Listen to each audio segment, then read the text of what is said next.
তিস্তা নদীর বন্যা একটা বড় সমস্যা, এতে অনেক মানুষ ক্ষতিগ্রস্ত হয়ে থাকেন। এদিকে তিস্তা নদীর সমস্যাগুলি নিয়ে সংসদে কেন্দ্রীয় মন্ত্রীর সঙ্গে কথাও বলেছেন বলে জলপাইগুড়িতে এক সাংবাদিক বৈঠকে এমন কথা জানালেন জেলার সাংসদ ডক্টর জয়ন্ত কুমার রায়। তিনি বলেন উনি ওনার সংসদ এলাকার কথা নিয়ে ভাববেন।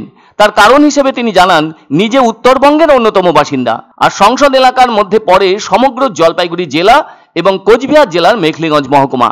আর সেজন্য উত্তরবঙ্গের প্রধান নদী তিস্তা সিকিম থেকে নেমে কালিম্পং ও দার্জিলিং জেলার ভেতর দিয়ে এসে জলপাইগুড়ি শহর স্পর্শ করে সোজা মেখলিগঞ্জের ভেতর দিয়ে চলে গেছে বাংলাদেশের দিকে। আর এই নদীর বন্যার কথা, সমস্যার কথা সংসদে তুলে কেন্দ্রীয় মন্ত্রীকেও বিষয়টা জানিয়েছেন বলে জানালেন সাংসদ ডক্টর জয়ন্ত কুমার রায়। তিনি বলেছেন বিভিন্ন আধিকারিকদের সঙ্গেও কথা বলেছেন, এ নিয়ে দিল্লিতে যেমন বসেছেন তেমনি আবার গুয়াহাটিতেও বসেছেন। এছাড়াও তিনি তাদের সঙ্গে কথাও বলেছেন রাজ্য সরকারের চিঠি নিয়েও।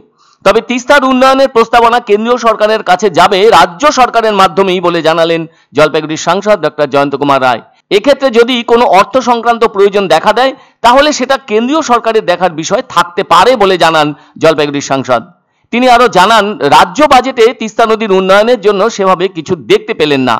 কোনো নদীর জন্য, বাঁধের জন্য বিশেষভাবে অর্থ বরাদ্দ করা হয়েছে সেটা দেখা যায়নি। ওভারঅল বাজেটে যে ছবিটা দেখা যাচ্ছে তাতে ফিজিক্যাল ডেফিসিটটা দেখতে পাওয়া যাচ্ছে, বিশেষত ইন্ডিয়ার ক্ষেত্রে।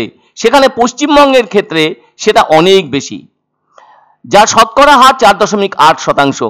এটা সিগনিফিক্যান্ট একটা গ্যাপ হয়ে গেল। কিন্তু তিনি এমনও বলেন ইনফ্রাস্ট্রাকচার ডেভেলপমেন্টের ক্ষেত্রে ঘাটতি দেখা দেবে।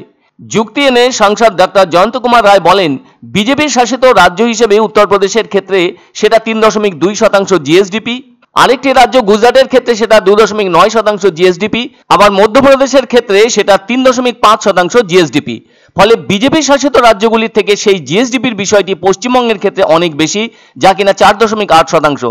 জয়ন্তবাবু বলেন রাজ্য সরকারের ধান নেওয়ার ক্ষেত্রে লোনের পরিমাণ বাড়বেই। আবার তিনি জানতে পেরেছেন এই রাজ্যে একটা সিগনিফিক্যান্ট অ্যাকাউন্ট চলে যায় স্যালারি মেটাতে।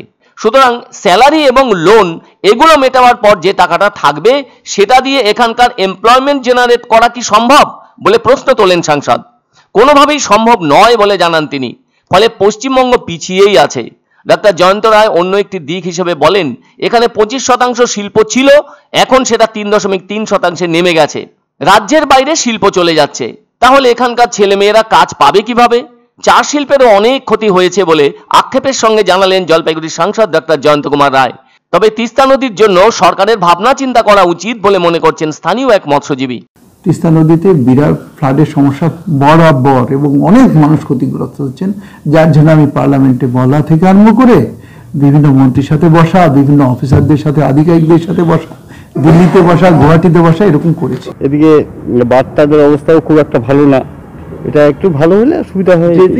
সবকিছুই করা উচিত, তিস্তার নামলে এটা নেওয়া উচিত, নাম না নিলে তো হবে না। এটারও একটা দেখতে হবে, তিস্তার ভালো মন্দ ব্যাপারটাও তো সরকারকেই দেখতে হবে না।